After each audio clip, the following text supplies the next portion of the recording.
India versus West Indies पहला test match, दूसरा test match हो गया है समाप्त। हिंदुस्तान ने जीत लिया भैया 2-0 से श्रृंखला इस बार। पर इस श्रृंखला से क्या मिली सीख, इसके ऊपर करते हैं चर्चा। जीत का जश्न तो सब मना लेते हैं, हार का पोस्टमार्टम भी करना जरूरी होता है, पर हारे नहीं है। पर सीख बराबर मिली है इस टेस्ट सीरीज से, और ज्यादा इस टेस्ट मैच से। देखते हैं इस टेस्ट मैच से क्या मिली सीख।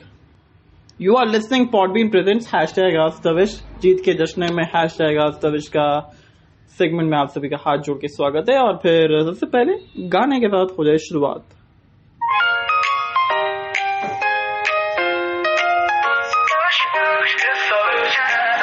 4 साल पहले एक आवाज उठी, क्रिकेट की दुनिया में बात बनी। ताबिश के सवालों का था अंदाज नया, हर एपिसोड में था जुनून भरा प्यार काया। के पीछे एक जज्बा था, फैन बेस ने उससे आसमां छुड़ा दिया। प्रेडिक्शन हो या हो रिव्यू का रंग, #AskTavish बन गया क्रिकेट का धुन। निकलियों की गूंज हो, ढोल बजता जाए, #AskTavish क्रिकेट शो साल सब मिलके गए। हो ये तो सिर्फ शुरुआत है, आगे और भी कमाल है। मैक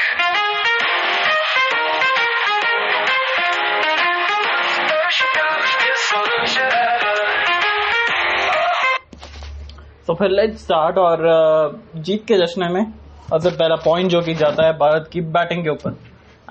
बड़ी जबरदस्त बैटिंग करी इस टीम ने, चाहे वो पहला टेस्ट मैच हो, दूसरा टेस्ट मैच हो, पहली इनिंग हो, दूसरी टेस्ट मैच की दूसरी इनिंग भी कह सकते हैं सॉर्ट ऑफ।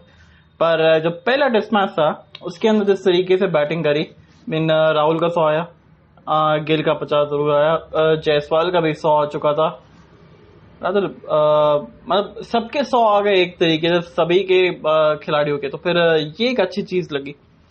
पिछले मैच में जो बल्लेबाज मिस कर दिए वॉशिंगटन सुंदर बैटिंग करना, वो इस मैच में भी मिस कर दिए, एनकेआर ने भी रन बना दिए। तो फिर बल्लेबाजी ऑलमोस्ट सबकी आ गई। दूसरी चीज, गेंदबाजों में सबको विकेट मिल गई। सबका फॉर्म टेस्ट हो गया। Kuldeep is absolutely magnificent as well as Siraj भी। सर जडेजा का जादू तो सर चढ़कर बोल रहा है, इसमें कोई डाउट ही नहीं है। उसके बाद आप देख लो, वॉशिंगटन सुंदर को भी इतनी ज्यादा बॉलिंग मिली नहीं है, बट फिर भी इन्होंने जितना बॉलिंग करा है वो डिसेंट किया है। तो ये इनकी बहुत बड़ी स्ट्रेंथ हो गई, जो कि प्लेयर्स के फॉर्म एक तो पता चल गए कि क्या फॉर्म में थे। और दूसरा टेस्ट मैच की अगर खास बात करें ना, तो दूसरा टेस्ट मैच खास इसलिए था क्योंकि पहला इनिंग 525 रन, 175 रन जिसमें यशस्वी जायसवाल ने बनाए, 100 के ऊपर रन शुभमन गिल ने बनाए, एनकेआर ने भी 44 रन के ऊपर बना दिए, जुरेल ने भी 40 के अराउंड बना दिए। केएल राहुल थोड़ा सा जल्दी आउट हो गए थे, थोड़ा सा मिस आउट कर गए, पर उन्होंने सेकेंड इनिंग के अंदर अपना वो कंटिन्यू कर दिया, वो 50 मारने वाला सिस्टम। तो करते कराते और इवन 5 के भी रन आ गए। तो फिर सेकेंड टेस्ट मैच में जो पहली इनिंग थी उसमें सबने रन बना दिए ऑलमोस्ट, बट अगेन वॉशिंगटन को बैटिंग नहीं मिली। अब दूसरी इनिंग के अंदर ज्यादा बैटिंग आई नहीं क्योंकि टारगेट एक छोटा सा था, पर ऑल हेल्स टू वेस्ट इंडीज। क्या प्रदर्शन किया यार। रातो ये करने दिया गया कि क्या, बट कुछ तो गड़बड़ हुई है, गेंदबाजों से गड़बड़ हुई है। एक तो आपने पहली इनिंग के अंदर भी 200 के ऊपर रन खा दिए, आपने फॉलो ऑन भी दे दिया, ठीक है फेयर इनफ। फॉलो ऑन के अंदर भी आपने 100 रन की लीड दे दी उसके बाद भी। तो आप ये समझ सकते हैं कि कितना ज्यादा वो जो एक वेस्ट इंडीज ने एक प्रथम परिश्रम किया था, इसका रिजल्ट उनको मिला। और एक चीज अब वेस्ट इंडीज खुद के ऊपर भी कॉन्फिडेंस कर सकता है कि अगर ये हमारी जो बैटर्स है वो इस तरीके से बैटिंग कर सकते हैं, फिर हम कहीं भी बैटिंग कर सकते हैं। क्योंकि स्पिन घूम रहा था यार, स्पिन हो रहा था, काफी अच्छा खासा स्पिन हो रहा था, पर अपने पोटेंशियल के अकॉर्डिंग खेला इन्होंने। जिस तरीके से शाई होप ने खेला, बैटिंग किया, जिस तरीके से कैंपबेल ने बैटिंग किया, जिस तरीके से डॉस्टिन चेज ने बैटिंग किया, उसके बाद तो बैटिंग हुई नहीं। फिर लास्ट के जो जस्टिन ग्रीव्स और जेडन सील्स ने जो पार्टनरशिप रची, वो भी बहुत अच्छी पार्टनरशिप थी। तो फिर वेस्ट इंडीज के बैटर्स ने एक काफी कंट्रोल करके रखा अपनी बैटिंग को। तो फिर वो हुआ, भाई कंट्रोल हुआ क्यों, क्या प्रॉब्लम रही।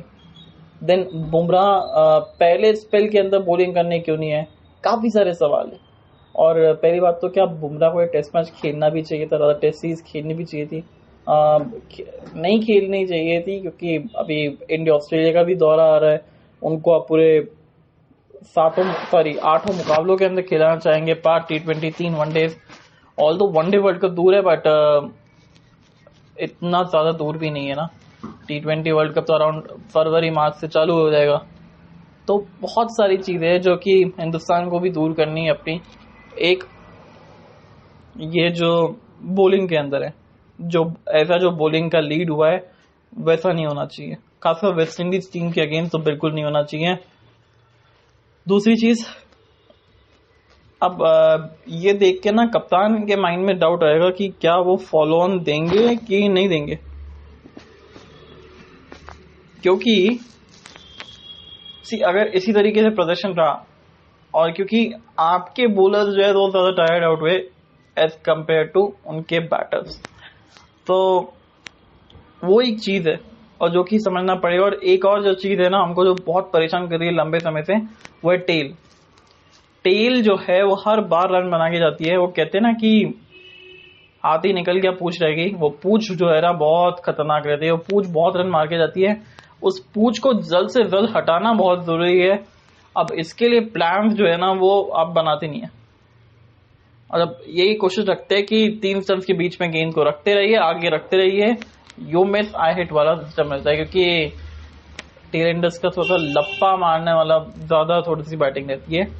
बट जिस तरीके से देखा जाए तो प्रदर्शन बहुत अच्छा था। 100 के ऊपर ये लीड लेना फॉलो ऑन से बिछड़ने के बाद, तो फिर एक दिखाता है कि कितना करेज शो किया है इस वेस्ट इंडीज टीम की बैटिंग ने।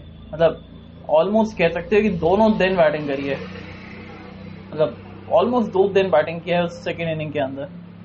तो वो जो है वो एक अपने आप के अंदर करेज शो करता है जो कि वेस्ट इंडीज ने किया। So well done West Indies. और भारत 2-0 श्रृंखला जीत लिया आपने, तो congratulation them also.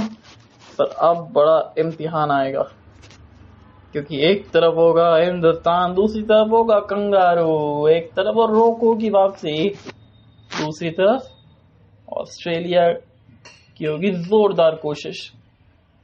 Let's see कौन पड़ेगा किस पे भाई, किसका उत्तर बैंड बजा।